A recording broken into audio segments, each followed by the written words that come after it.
Boa noite para todos. Estamos aqui fazendo uma coisa um pouquinho diferente hoje. Eu vou colocar este vídeo antes da live para que vocês possam visualizá-lo, entendê-lo, e daí nós voltaremos ao vivo para comentarmos o que foi passado. Infelizmente, para quem escolheu técnicas de comunicação, houve um empate quase que técnico, ganhou etiqueta corporativa e social. Não tem problema. Como houve um empate técnico, eu tenho uma sugestão e depois vocês vão me dizer o que acham.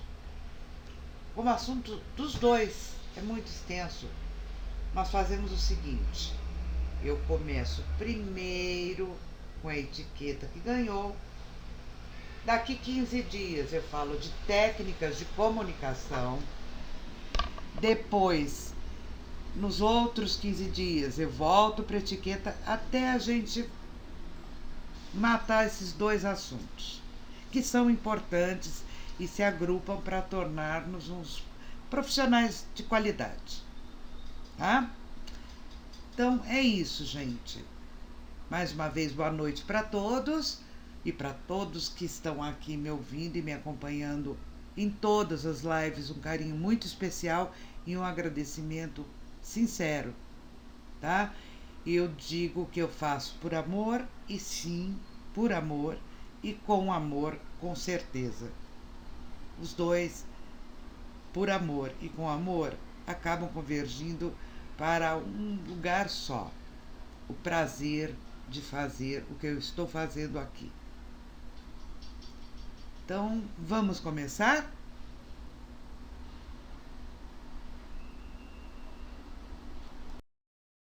Etique o quê? Etiqueta. A palavra etiqueta deriva do teutônico "stucken" e significa rótulo, tarja, bilhete de qualidade. Nos séculos XVI, XVII e XVIII, foi usada para indicar cerimonial formal a ser cumprido na corte, e com o tempo seu significado tornou-se muito mais abrangente. Hoje, a etiqueta é definida como um conjunto de regras não tão formais para tornar o convívio entre as pessoas mais agradável. São mandamentos de boa conduta baseados fundamentalmente no respeito ao próximo. A primeira obra sobre esse assunto teria sido um papiro egípcio datado de 2500 a.C. Então, aquela história de que surgiu na França não é verdadeira. A França aprimorou com Luís XIV, mas a primeira obra sobre o assunto teria sido um papiro egípcio datado de 2500 a.C. Ok?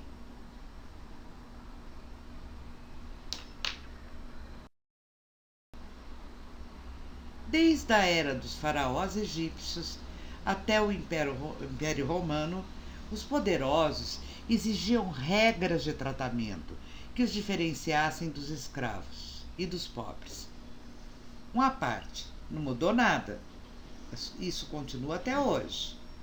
Tanto que o decreto 70.274 é um divisor. Ele dá às autoridades seus lugares na mesa e deixa a nosso encargo, os cerimonialistas, a colocação dos que não estão dentro do decreto na mesa também. Bom, voltando. Assim teria surgido o conceito da etiqueta, um costume que ganhou força na corte francesa de Luís XIV.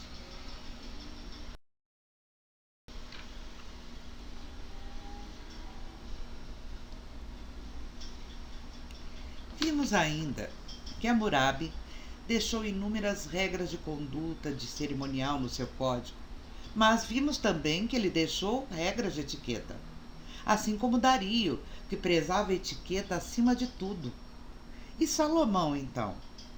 Lembram que eu contei dele que a rainha de Sabá ficou deslumbrada quando chegou no reino de Salomão e viu aquela organização toda, as pessoas colocadas na mesa em ordem de precedência, o aguadeiro sabendo a hora de servir, os garçons sabendo a hora que deveriam servir os vinhos, a sequência de pratos. Lembram-se que eu contei também que ele tinha 12 cozinheiros, um para cada mês do ano. Então ele era extremamente organizado dentro do cerimonial e da etiqueta. Então vamos lembrar de Salomão, tá?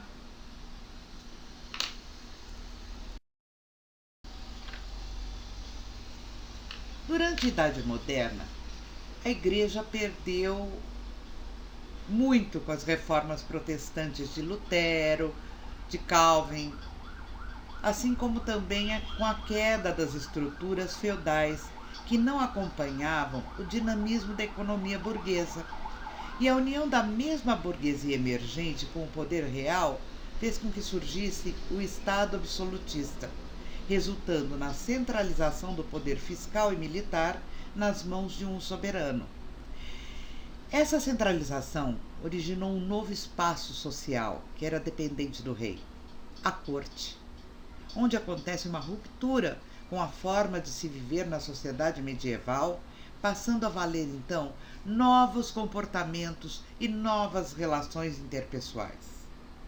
As exigências do convívio nessa sociedade abririam espaço para o surgimento de uma literatura dos bons costumes, que se valia da necessidade dos indivíduos em se adequarem às normas estabelecidas para o bom convívio da corte, sacrificando para isso grande parte de suas vontades, de suas liberdades, sacrificando o seu eu.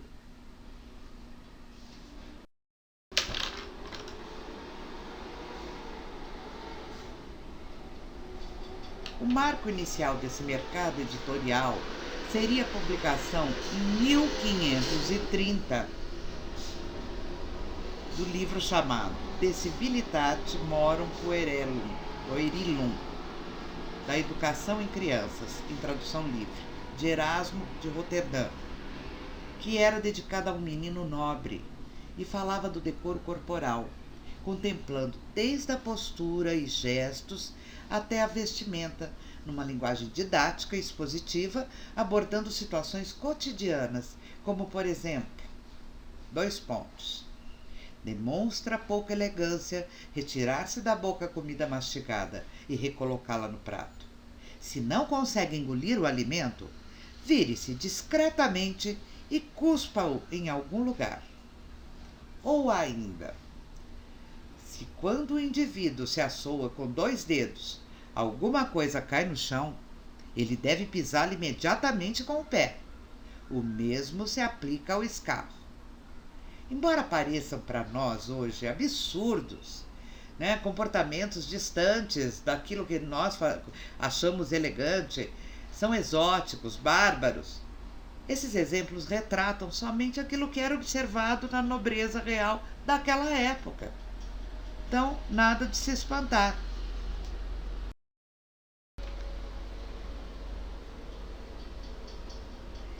As questões de convivência não foram, porém, uma preocupação inaugurada na corte. Na Idade Média, já existia um ensino de regras sobre o que era socialmente aceitável, em especial no ato de comer e beber, práticas que na época formavam o principal meio de convívio social. A particularidade de tratados desse tipo é que não se dedicavam ao que era grandioso e excepcional, mas ao invés disso, ao que havia de mais corriqueiro e comum nas práticas sociais. Infelizmente, essa trivialidade nos cursos de etiqueta, nos livros de etiqueta, ainda se faz presente nos dias de hoje. Não é só aprender a se comportar à mesa, não é só aprender a sentar-se, a andar, é muito mais. A gente tem que falar de comportamento. E quando a gente fala de comportamento, as coisas se complicam. Não vamos banalizar a etiqueta. Vamos falar de etiqueta de verdade. Eu prometi isso e nós vamos cumprir, ok?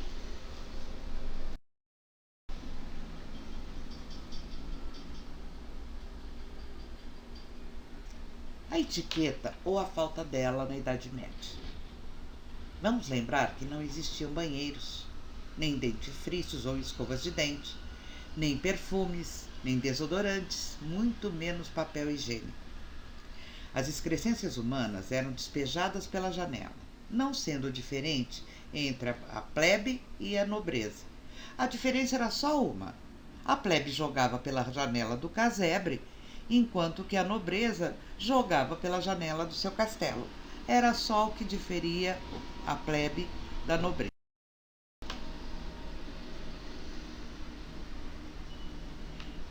O banheiro foi inventado em 1589 apenas. Henry Hareton mandou construir na sua casa uma fossa sanitária com descarga de água, porém só a partir de 1775, quando Alexandre Camin registrou a patente de um vaso sanitário com descarga e vedação de odor, foi que nós viemos a ter o banheiro com vaso sanitário. Em alguns estados brasileiros ainda se chama de patente o vaso sanitário, tá?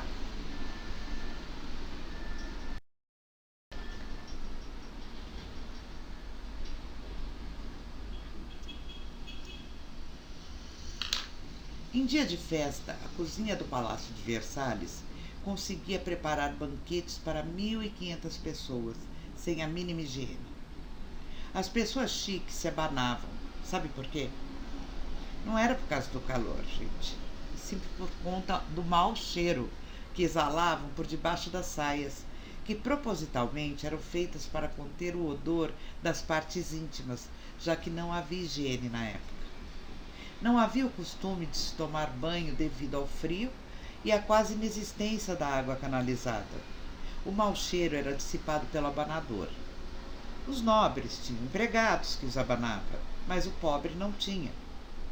Além de abanar para dissipar o fedor, abanavam para dissipar os mosquitos que se aproximavam por conta daquele mau cheiro.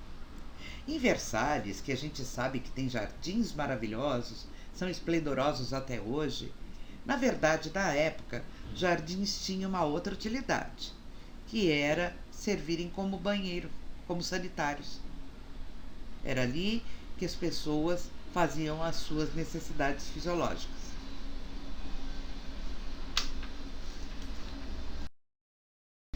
O banho só era tomado em maio, porque o tempo melhorava e já não tinham que passar frio. Daí o grande volume de casamentos que aconteciam no mês de maio. E ainda hoje acontecem com outro objetivo. As pessoas não sabem que era essa a razão. Será que as noivas vão continuar sabendo disso, né? A querer maio? Os banhos eram tomados por toda a família numa sequência, numa única banheira que era cheia de água quente. O chefe tinha o privilégio do primeiro banho. Depois vinham os outros homens, em ordem de precedência, do mais velho para o mais novo. Daí então vinham as mulheres, por ordem de precedência também. E por fim as crianças, e muitas vezes as crianças eram esquecidas dentro da água. As cozinhas eram terríveis. Como nós já falamos, não tinha higiene. Quem não possuía dinheiro usava pratos de estanho e certos tipos de alimento oxidavam junto com o estanho, fazendo com que muita gente morresse na época envenenada. Os tomates tinham sido abolidos por serem ácidos, eles formavam entravam num processo ali com o estanho e acabavam se tornando venenosos. Então eles foram abolidos dos cardápios por muitos anos. Os copos de estanho, por sua vez, eram usados para se beber cerveja e uísque. Essa combinação, às vezes, deixava o indivíduo no chão como morto. Daí, os familiares ou amigos recolhiam aquele morto, levavam para casa, colocavam na mesa da cozinha e ali eles comiam, bebiam por tempos indefinidos, tá? Esperando que a pessoa acordasse ou não. Eu acredito que na hora que a pessoa começava a cheirar mal, era o momento que eles se acordavam de que ela tinha falecido.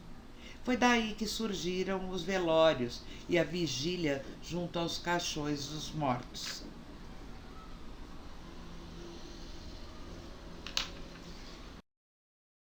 Durante o período de maior rigor do absolutismo monárquico na Europa, entre os séculos XVI e XVIII, foram criadas rigorosas regras de etiqueta que foram implementadas pelo real patrono da etiqueta na França e no mundo, que foi Luís XIV, o Rei Sol.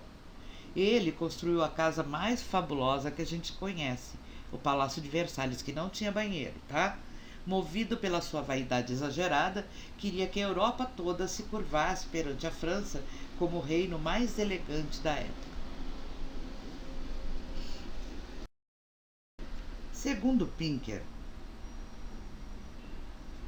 em 1530, Desiderius Erasmus escreveu um manual de etiqueta chamado A Civilidade Pueril, que se transformou em um best-seller na Europa durante 2 séculos. Abaixo alguns conselhos desse best-seller. Não suje as escadas, corredores, armários ou tapeçarias de urina ou outras imundícies. Não se alivie diante de senhoras ou na frente de portas ou janelas de casas em becos. Não deslize para a frente e para trás na cadeira, como se estivesse tentando eliminar gases. Não toque em suas partes pudentas sob as roupas com as mãos nuas. Não cumprimente alguém enquanto a pessoa está urinando ou defecando. Não faça barulho quando eliminar gases. Não abra as roupas diante de outras pessoas em preparação para defecar e não as feche depois. Quando dividir uma cama com alguém em uma hospedaria, não se deite tão perto que possa tocar a pessoa, nem ponha suas pernas entre as dela. Se deparar-se com alguma coisa repugnante no lençol, não a mostre para o seu companheiro, nem levante a coisa fétida para que o outro cheire, dizendo: gostaria de saber o quanto isso fede. Não assue o nariz na toalha de mesa nem nos dedos, manga ou chapéu. Não ofereça seu lenço usado a outra pessoa. Não carregue o lençol na boca. Também não fica bem, depois de assoar o nariz, abrir o lenço e contemplá-lo como se a pérola e rubis pudessem ter saído de sua cabeça. Não cuspa na bacia quando estiver lavando as mãos. Não cuspa tão longe que seja preciso procurar a saliva para então pisar nela. Vire-se ao cuspir, para que a saliva não caia em alguém. Se algo purulento cair no chão, deve ser pisado, para que não provoque náusea em ninguém. Se notar saliva no casaco de alguém, quieto, não fale nada, não é polido anunciar. Não seja o primeiro a tirar a comida. Não se atire a comida como um porco, roncando e estalando os lábios. Não vire a travessa para deixar o maior pedaço de carne perto de você. Não devore a comida como se estivesse prestes a ser levado para a prisão. Nem encha tanto a boca a ponto de suas bochechas incharem como foles. Nem abra tantos lábios que eles produzam ruídos porcinos. Não mergulhe os dedos no molho da travessa. Não pegue a comida da travessa com a colher que pôs na boca. Não roa um osso e depois o devolva à travessa. Não limpe os talheres na toalha de mesa. Não ponha de volta no prato o que esteve em sua boca. Não ofereça a ninguém um alimento que você já mordeu. Não lamba os lábios engordurados, limpe-os no pão ou enxugue-os no casaco. Não se incline para beber na tigela de sopa. Não cuspa os ossos, caroços, cascas de ovo ou de fruta nas mãos, nem os jogue no chão. Não meta o dedo no nariz enquanto come. Não beba no prato, use a colher. Não sugue ruidosamente o que está na colher. Não afrouxe o cinto à mesa. Não limpe com os dedos um prato sujo. Não mexa o molho com os dedos. Não leve a carne ao nariz para cheirá-la. Não beba café no pires. Não limpe os dentes com a faca. Não segure a faca o tempo todo enquanto come, apenas quando precisar dela. Não use a ponta da faca para pôr comida na boca. Não corte o pão, parta-o com as mãos. Quando passar uma faca a alguém, ofereça o cabo e deixe a ponta virada para você. Não agarre a faca com a mão inteira como se fosse um pedaço de pau. Segure-a nos dedos. Não use a faca para apontar para alguém.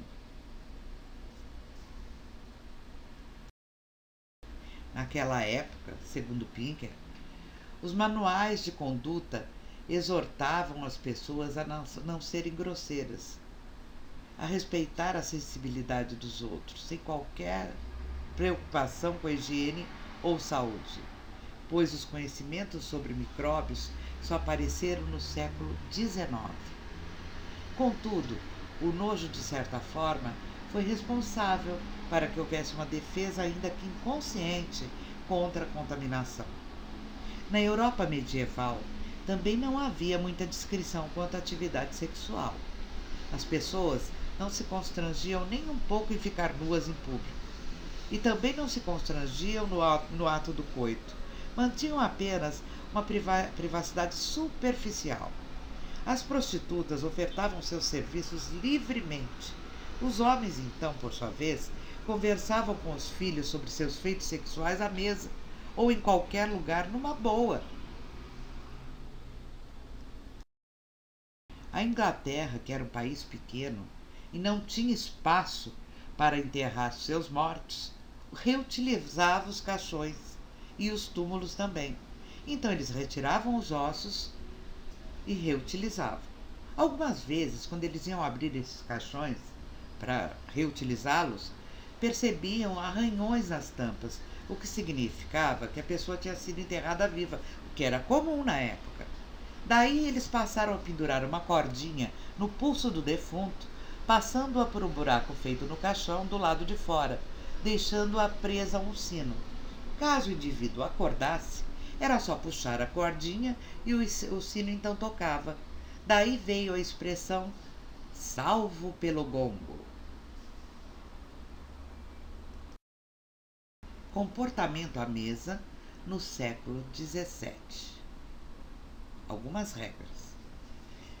Se todos estão servindo-se do mesmo prato, evite pôr nele a mão, antes que o tenham feito as pessoas da mais alta categoria. Trate de tirar o alimento apenas da parte do prato que está à sua frente. Tomar sopa na sopeira, colocando-a no seu prato fundo.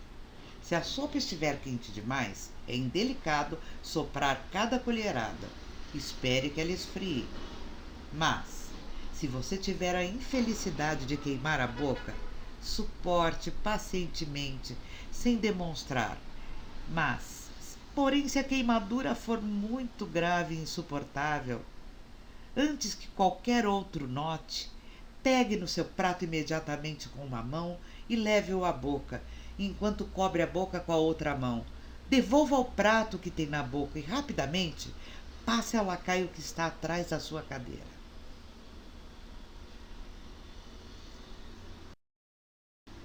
Atitudes corporais no século XVIII.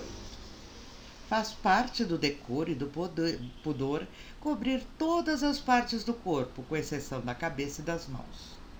Deve-se tomar cuidado para não tocar com as mãos nuas qualquer parte do corpo que não é habitualmente deixada descoberta.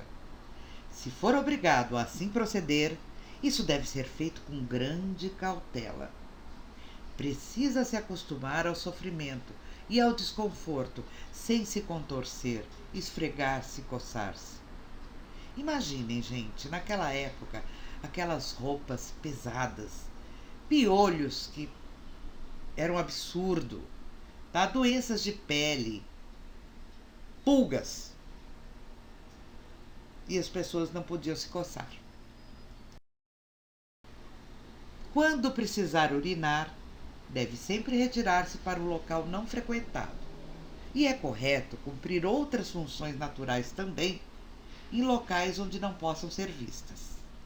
É muito grosseiro soltar gases do corpo quando em companhia de outras pessoas, seja por cima ou por baixo, mesmo que isso seja feito sem ruído.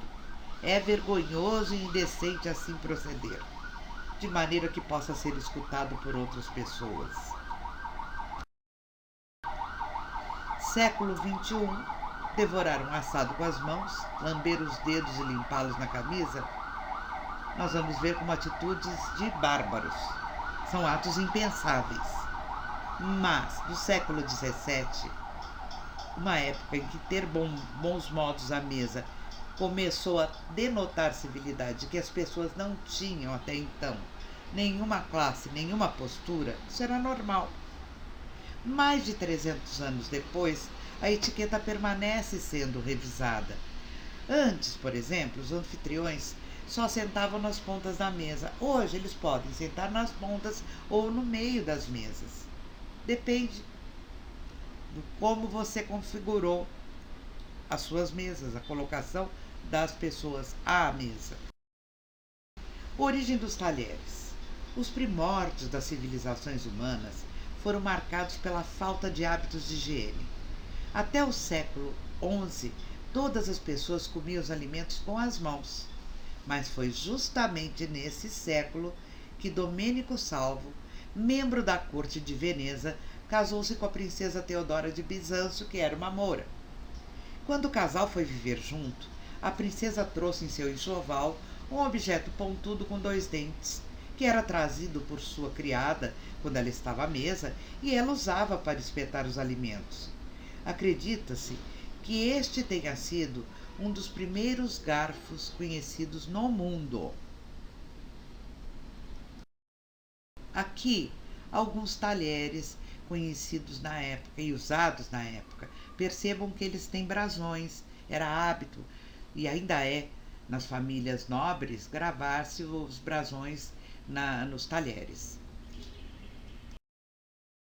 Por incrível que pareça, o garfinho da princesa Teodora foi considerado uma heresia pela Igreja Católica, pois acreditava-se que o alimento fornecido por Deus era sagrado. Sendo assim, deveria ser comido com as mãos, numa demonstração de respeito pelo alimento e de humildade a Deus. Com o passar dos anos, os membros da nobreza e do clero começaram a aceitar muito devagar o uso dos talheres. O costume de comer com garfos e colheres se tornou popular apenas no século XIX. Já a faca, que é considerado o tipo de talher mais antigo do mundo, teria sido criada pelo Homo erectus, que surgiu na Terra 1.500.000 anos atrás. É claro que os primeiros exemplares eram simplesmente pedaços de objetos cortantes. A intenção era a mesma, era cortar o alimento, como hoje. Na Idade do Bronze, por volta de 3.000 anos antes de Cristo, a faca passou a ser feita com metal e começou a ser usada para descascar frutas.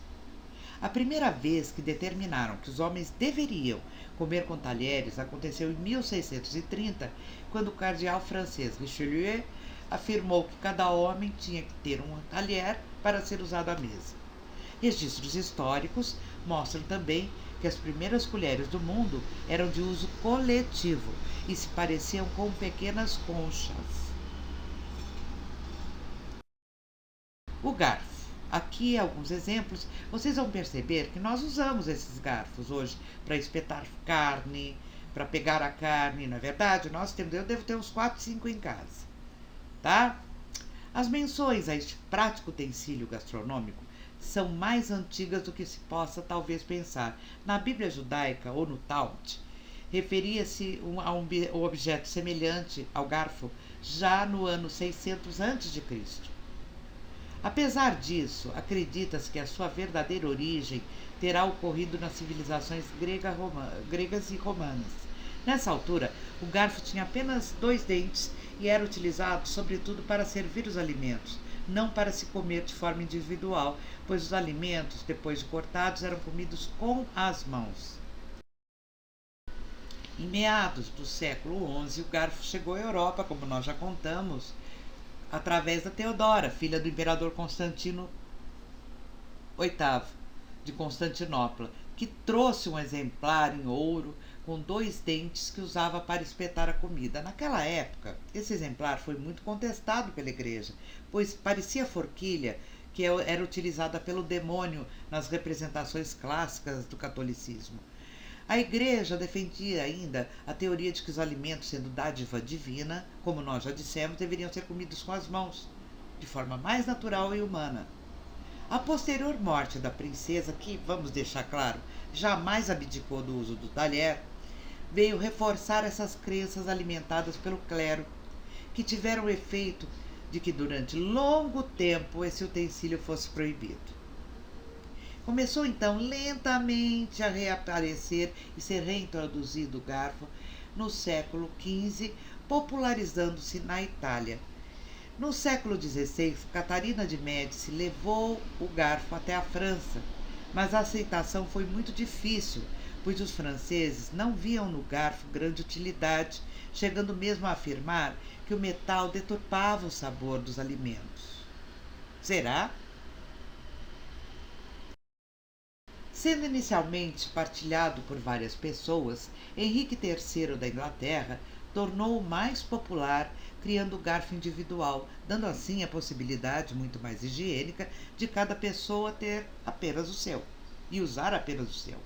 A partir do século XVII, o garfo tornou-se cada vez mais difundido na Europa, sendo usado em quase todos os lares.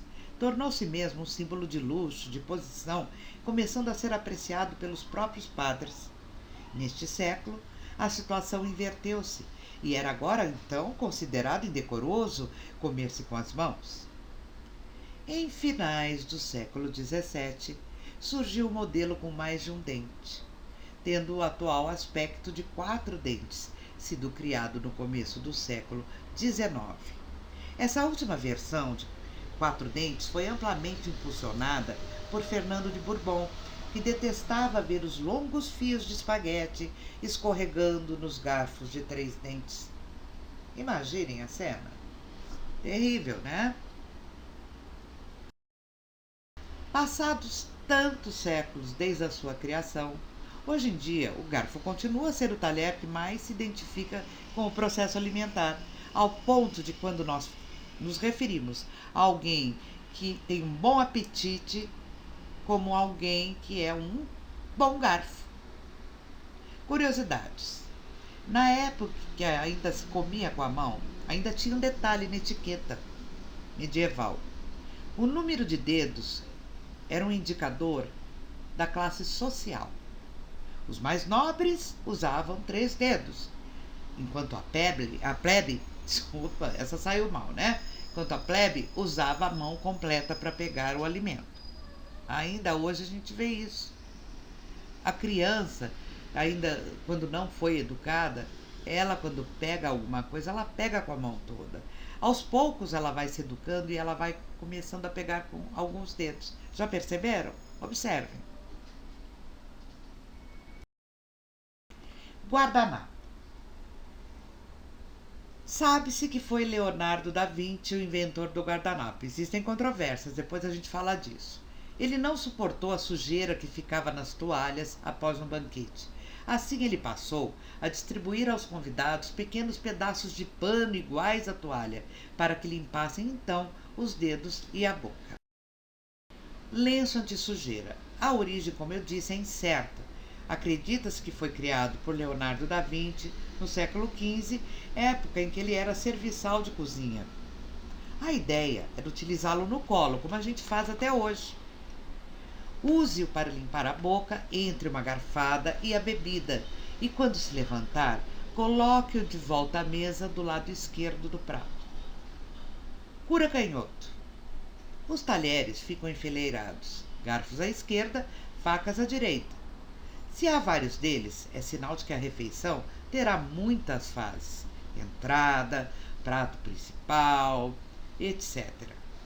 Comece a usá-los de fora para dentro, em relação ao prato.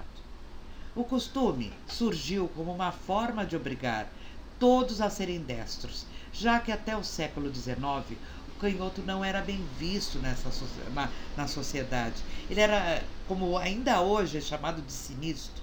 Até o nome é terrível, sinistro. É destro e sinistro. Tá? A gente está abolindo aos poucos, chamando de canhoto, mas é destro e sinistro. E eles eram colocados à parte da sociedade. Então era uma forma de ter um filho canhoto, era um absurdo. Eu tenho filho e nora. Seria terrível na época. Boca Santo. Na antiguidade, o sommelier provava todos os alimentos da realeza para checar se não havia veneno. O título vem da palavra em provençal antigo para encarregado, aquele que despachava mercadorias. Hoje está mais ligado aos vinhos. Ele deve servir primeiro as mulheres e depois os homens, a partir do mais velho. Quem escolheu o vinho é sempre o último a ser servido. A forma define a função. A fileira de copos à mesa surgiu no início do século XX, com uma família de vidreiros. Eles aperfeiçoaram seus produtos segundo certas características. As taças menores mantêm o frescor de líquidos frios, por exemplo.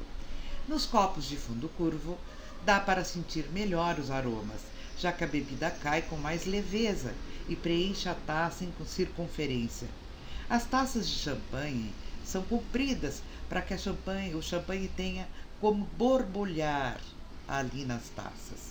E daí vai. Mais para frente no curso, nós vamos falar dos copos, tá? Nós vamos chegar não sei quando, no momento em que nós vamos falar dos tipos de copos. E olhe, gente, são inúmeros, que poucos conhecem. Mas nós vamos chegar ali, tá? Meu compromisso é o curso, e o curso é longo. Vamos lá? O uso de diferentes louças é um hábito russo. Até o século XIX, a comida era servida de uma só vez, demonstrando fartura. Mas o que acontecia? Perdia a temperatura. E tem coisas que frias são horríveis. Em 1810, um príncipe russo apresentou à corte francesa o serviço com um prato por vez. Então vejam que isso não nasceu na França. O tal serviço à francesa nasceu na Rússia. A ideia foi consolidada pelo grande cozinheiro Carême em 1833. Ele foi o servidor dos imperadores e até mesmo de Napoleão. Confira os diferentes tipos de louça já detalhados na época. Prato de pão, também conhecido como prato de manteiga ou de sobremesa, e é nele que se serve o pão. Suplá, grande raso para proteção e decoração. Raso, para a refeição principal, carnes, peixes, massas e saladas. Fundo, para sopas e massas recheadas com molho. O suplá tem uma curiosidade. Ele vai estar na mesa desde o início da refeição e é retirado na hora da sobremesa, tá? Os hachis, ou rachis, como surgiram? Nós estamos falando de talheres, não tem como a gente não falar dos rachis. Essa tradição é milenar, começou na China, durante a dinastia Shang, entre 1766 e 1122 a.C. Os chineses antes usavam as mãos e a faca de caça para comer. Eles passaram então a adotar os pauzinhos como talher, pois acreditavam que era a falta de educação submeter os convidados a qualquer tipo de esforço durante as refeições, como ter que cortar o alimento. Os chineses consideravam um ato bárbaro servir um frango assado ou um peixe inteiros durante as refeições, costume ilustrado por um velho provérbio chinês que dizia: 3 pontos. Nós sentamos à mesa para comer e não para cortar carcaças. Chamados Kuai Tzu, os pauzinhos acabaram sendo levados por chineses também para o Japão, por volta do século VII, onde ganharam o nome de hashi. No início, os japoneses utilizavam o hashi somente para oferecer alimentos às divindades, pois as mãos eram consideradas impuras para tocar a comida dos deuses. A etiqueta, vocês perceberam, é muito antiga. Para provar, vamos recuar a 13 de setembro de 1513, quando foi servido um banquete em honra ao cardeal Júlio de Médicis na Praça do Capitólio e à vista do povo. Antes de começar o serviço de pratos, os convidados dispunham de água para lavar as mãos e de guardanapo, faca, colher e garfos individuais, ao contrário do que acontecia na Idade Média. onde a colher e a panela com a comida eram compartilhados pelos comensais que normalmente comiam com as mãos. Nesse tempo, as mesas eram simples pranchas de madeira colocadas em cavaletes e tudo era recoberto por uma grande tosca toalha de pano que as pessoas utilizavam para limpar os dedos. A sopa era bebida diretamente de uma escudela. Cada comensal tirava com uma faca ou colher um pedaço de comida do recipiente comum, depositava-o numa pequena tábua ou num pedaço grosso de pão, que era então comido com as mãos. O pão sobrante, com um molho, era dado aos pobres ou aos cães. Nessa aparente falta de maneiras ou higiene, haviam regras a cumprir. Por exemplo, numa obra de Francisco Eiximenes, em 1384, lia-se: se escarrastes ou assoastes o nariz, nunca limpe as mãos à toalha, pois se o fizeres, é prova de falta de maneiras. No século no século XV, apareceu uma nova maneira de comer e todo um ritual próprio de compartilhar a comida, ao ponto de Erasmo de Roterdã ter escrito aquele manual, lembram-se, em 1530? Aquele tratado com o intuito de ensinar as crianças fidalgas as boas maneiras. Nesse tratado ainda a gente vai ler mais coisa além do que eu falei. Por exemplo, alguns mal se acabam de sentar, lançam as mãos aos manjares. Isso é próprio dos lobos. Manda a cortesia que as pessoas se sirvam dos alimentos com a ajuda de uma faca. Não comas pão entre um prato e outro, para que não sejas considerado impaciente. Depois de mordido o pão, não o mergulhes na travessa. Esses são hábitos de pessoas rudes. Não tomes o cálice de boca vazia, para que não pensem que tens sofreguidão pelo vinho. Não fales enquanto tem algo na boca, pois pode te engasgar e ser perigoso. Não cuspas na mesa quando não conseguires engolir o que tens na boca. Cospe isso para o chão. Se alguma coisa cai no chão enquanto comes, deve afastá-las com o pé, pois Deus decidirá quem o irá comer. Aqui uma parte, quanta gente ainda hoje faz isso. Quando terminares a refeição e precisares de limpar as mãos, pede água ou limpe-a no pelo do cão que estiver mais próximo de você. Essas normas de etiqueta da Idade Média foram mudando com a vinda do Renascimento e do progresso individual que impõe o uso de pratos, copos, facas, garfos para cada um, bem como de guardanapos.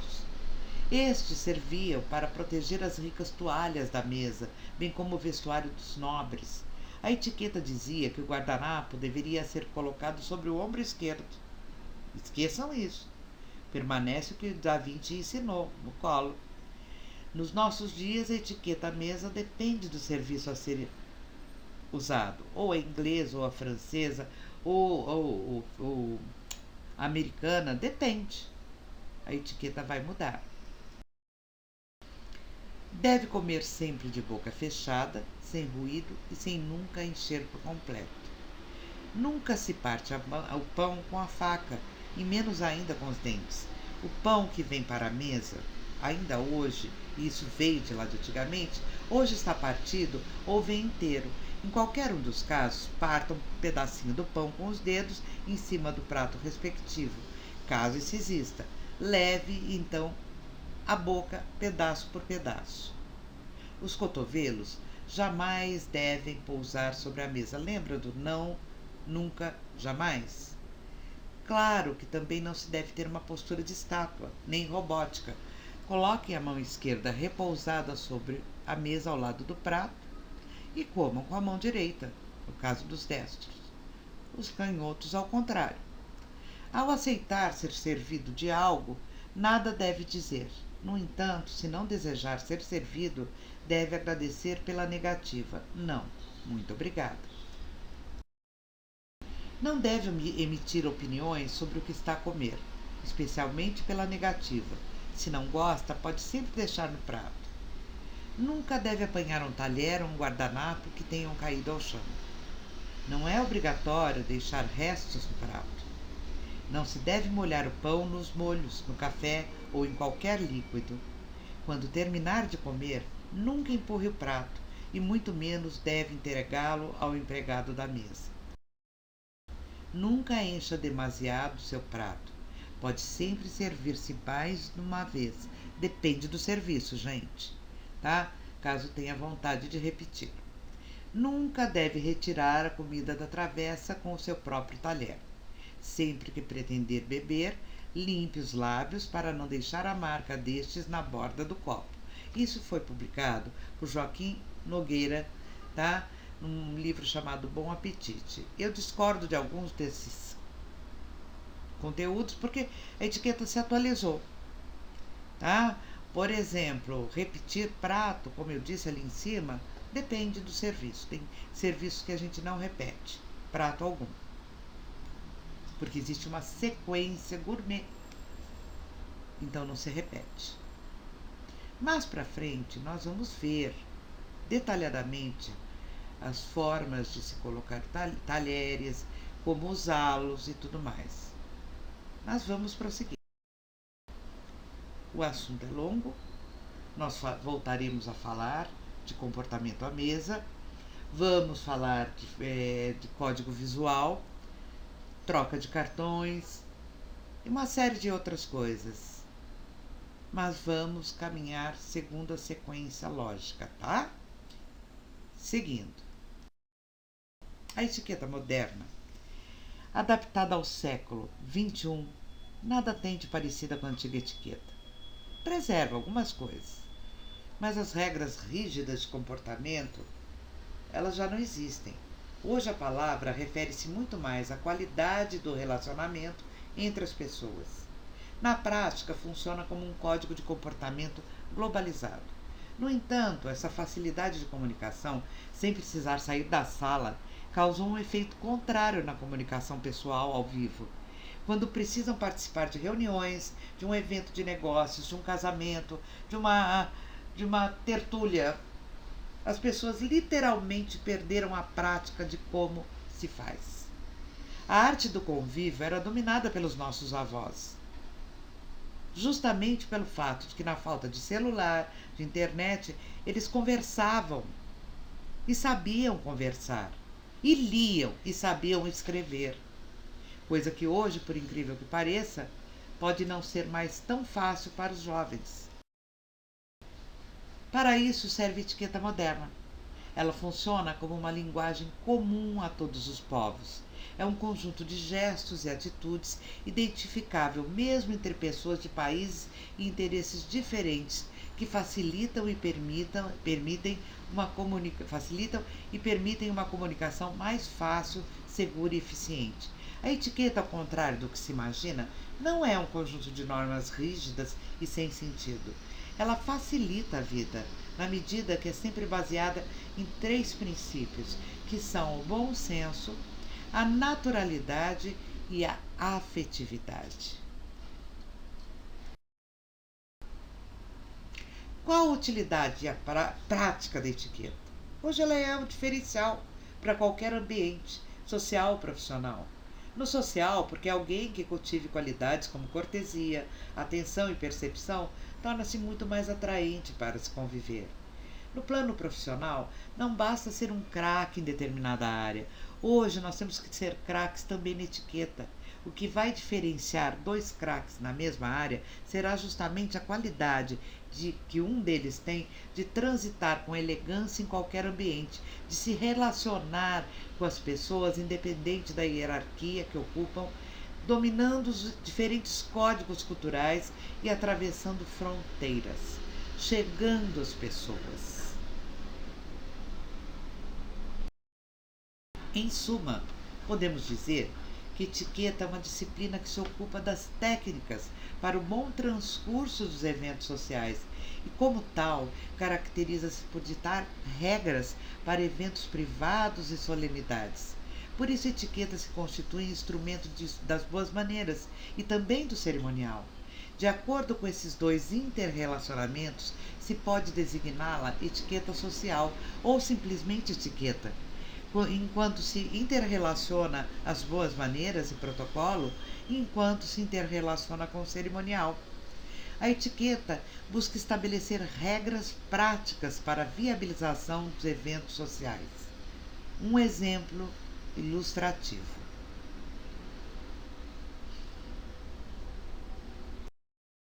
Por que o copo grande para a água deve ficar à esquerda e o copo menor para o vinho branco deve ficar à direita do copo médio destinado ao vinho tinto, como regra de etiqueta?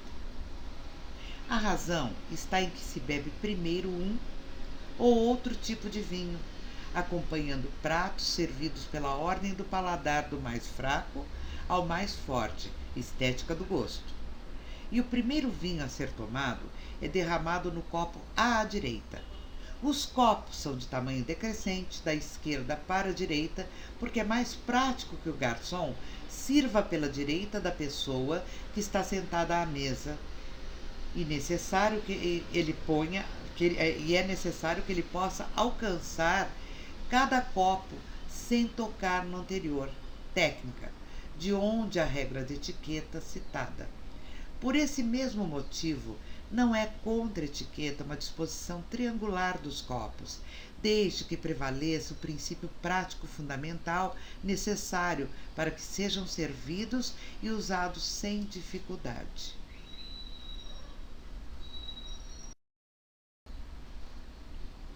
Cerimonial. Essa é uma disciplina certamente independente tanto das boas maneiras quanto da etiqueta, porém tem forte interrelacionamento com esta última. No cerimonial, há um ritual a obedecer e regras do protocolo, capítulo da etiqueta baseado em técnicas de natureza prática e diplomática. O ritual, como o teatro, também tem sua técnica, que diz da natureza dos fatos e como estes estarão espacial e cronologicamente organizados. O protocolo trata da atribuição dos papéis às pessoas na sequência dos fatos. O cerimonial, como a etiqueta, não tem o mesmo fundamento que boas maneiras, porque apenas busca seguir com perfeição técnica as etapas dos rituais oficiais ou de rituais tradicionais. Não se orienta pelo respeito à pessoa humana, mas pelo respeito ao nível da sua autoridade ou importância oficialmente atribuída a cada participante no contexto considerado, ou numa relação de contextos. Por exemplo, quanto à relação de contextos, sabe-se que as atitudes e manifestações do presidente da República ficam limitadas pelo protocolo quando este visita um outro poder da República.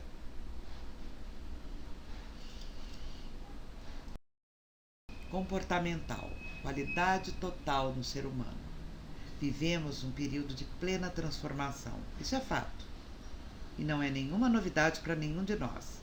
Porém, este processo de mudança atinge a todos e em todos os lugares, alterando hábitos, costumes, como nunca se viu de forma imediata. Hoje a gente pode falar com qualquer lugar do mundo de imediato. Já já nós vamos poder falar com outros planetas, desde que descubram vida inteligente nesses planetas. De imediato também. Eu entro no Google, acho respostas para tudo que eu procuro. Enfim, nós fomos pegos nessa avalanche chamada de globalização e temos que nos inserir nela. Aqui estão 10 passos para a gente começar a falar de etiqueta comportamental e para que vocês possam se sobressair diante desse mundo moderno e atingirem o que vocês se propõem com a qualidade total do ser humano. Primeiro passo: tenha confiança em si mesmo. Esse é o passo mais importante, pois a partir dele você conseguirá trilhar pela estrada do sucesso e da transformação, tirando seu melhor proveito. Cuide da sua autoestima, valorize-se, ame-se. Diga para você mesmo: eu sou bom no que eu faço. Eu sou muito melhor que qualquer outro profissional. Eu sou muito bom. Acredite que você é bom. Acredite que você é melhor. Lute para ser de fato melhor. Empenhe-se nisso. Segundo passo, cuide da sua aparência e comunicação. A primeira imagem é a que fica. Além de fazer bem para você, a gente se sente bem quando está bem vestida, quando está apresentável. Além disso, vai causar uma boa impressão a todos os outros. Terceiro passo, seja um bom ouvinte. Valorize o tempo que passa com as pessoas. Lembrem daquela música, A Vida é Trem-Bala. Dê-lhes atenção, ouça o que dizem e também seus corações. Ouça com o coração, pois assim você estará entendendo melhor e julgando menos. Olhe com o coração, ouça com o coração. Fale com a alma. Quarto passo: atualize-se constantemente. Vivemos a era da informação, portanto, busque a melhor forma de estar sempre atualizado com sua área de interesse, seja através de cursos, livros, viagens, grupos de amigos. Gente, não adianta vocês, principalmente da área social, fazerem todos os cursos que aparecem. Até porque o assunto é comum. Façam aqueles cursos de ponta. Não dá para fazer todos. Guarde o dinheiro para fazer aquele que de fato é bom, que vai agregar para vocês. Atualizem-se dessa forma. Participem de congressos sérios, não das mesmices que fazem. Tenham grupos de amigos profissionais na mesma área. Troquem figurinhas, conversem. Quinto passo: dedique-se de coração, corpo e alma a um projeto. Mas mantenha-se aberto para outros. Eu sempre digo nos meus cursos ao pessoal do social e também do público: abram seus leques. Não fique só no profissional, no cerimonial público ou no social ou corporativo. Aprendam todo tipo de cerimonial. Eu vou ser franca, eu chamo de cerimonialista aquele que conhece todo o cerimonial. Esse é o verdadeiro cerimonialista, aquele que domina todas as áreas do cerimonial. Não basta frequentar um curso, aparecer um dia e depois colocar na tua página que você fez o curso. Não fez. A quem você está enganando? Faça um curso de fato, participe, isso é importante, do curso. Aprenda, tire dúvidas, pergunte, mas abra o seu leque. Não fique só num segmento. Não se deixe enganar por cursos midiáticos. Não se deixe enganar por profissionais que não existiam até recentemente e são midiáticos também. Existem profissionais novos no mercado que são muito bons. Com certeza. Mas esses profissionais têm uma diferença. Eles se dedicaram de coração, corpo e alma ao projeto que eles tinham. São novos ainda, tanto de idade quanto de mercado, mas se dedicaram de corpo e alma. E ensinam com propriedade hoje. Não podemos desconsiderar isso. Tem outros que fazem dos cursos um mero meio de faturamento, mais um. E não é por aí. Eu sei, tem uma amiga minha que diz que a gente, que é profissional como nós, que diz que a gente não pode dizer que é por amor e sim com amor que a gente faz as coisas. Eu digo de coração, eu faço por amor e com amor. Por amor porque eu sou educadora, formada em educação. Fiz vários cursos de metodologia didática, hoje eu dou esses cursos, eu ministro esses cursos para educadores. A educação ela tem uma metodologia que precisa ser seguida. Não é assim, inventei de dar aula e vou lá dar aula. Não. Nós temos que ter cursos na área de educação para que possamos trabalhar com eficácia e eficiência a docência do cerimonial ou de qualquer outra matéria. Professores, docentes midiáticos, cada dia aparece mais um. Cuidado, pesquisem quem é o docente, quem é o profissional. Vamos lá buscar no passado. Se tenho 30 anos de prática, tá? Vamos ver se há 30 anos alguém falava nessa pessoa, em algum lugar. Eu digo que para mim vai ser difícil porque eu trabalhava para o governo federal. Então é difícil, mas eu tenho feedback de colegas meus que poderão dar a qualquer momento referências. Será que os outros têm? Fica a pergunta. Tá? Vamos lembrar, no sexto passo, que cada pessoa é diferente. Cada uma tem uma personalidade única. Contudo, o tipo de pessoa que tende a nos perturbar é aquela que não é como nós. O difícil é a gente aceitar essa diversidade, mas nós precisamos aprender a aceitá-la e aprender a desfrutá-la. Sétimo passo: esteja preparado para a mudança. Entender a realidade é estar pronto para quebrar paradigmas. É essencial para que a gente não se deixe levar pela acomodação e pela rotina. Então, gente, mexam-se. Mexam-se. Oitavo, desenvolva seu marketing pessoal e networking. Não é inflar a página de colegas no Facebook com os seus feitos. Hoje eu fiz o evento tal e bota lá. Hoje eu fiz o evento tal e bota lá. Isso é cansativo. É cansativo. Muito cansativo. Tá, de vez em quando é admissível. Não infle suas páginas no Facebook com fotos de coisas que nós já conhecemos. É cansativo também. E se fizerem isso, coloquem a fonte.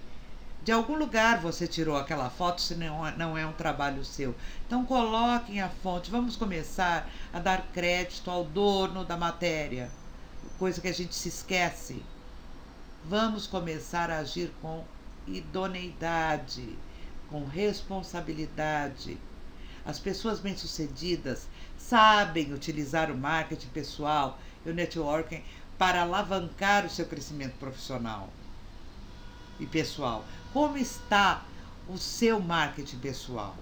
E quando eu falo disso, eu estou falando do que você faz. Não é botar, como eu disse, um monte de publicação no Facebook, não.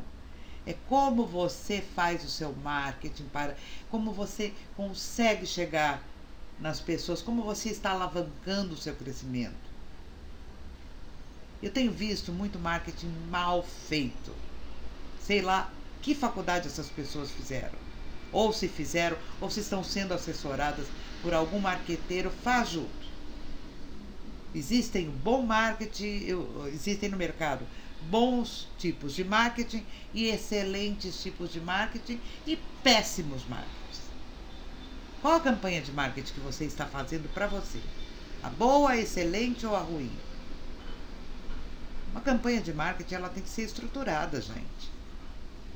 Tá? Que hoje a gente recebe direto e-mail, no Facebook, propaganda. Eu acho fim, gente, solicitar amizade para divulgar produtos que faz, tá? A não ser que sejam fornecedores, é diferente. Mas, de repente, o cara vende imóveis e vem e pede amizade, você concede para ele vender, ficar fazendo propaganda de imóveis e pegar a tua lista de amigos. Isso é picaretagem, isso é mau caratismo, tem outro nome. Quantos profissionais da nossa área eu sei que entram na página de colegas e postam coisas ali? Falta de respeito. Outros entram e surrupiam, como eu sei, muitos famosos aí que dão aula hoje, tá? Inclusive de etiqueta, fizeram, surrupiaram listas de conhecidos.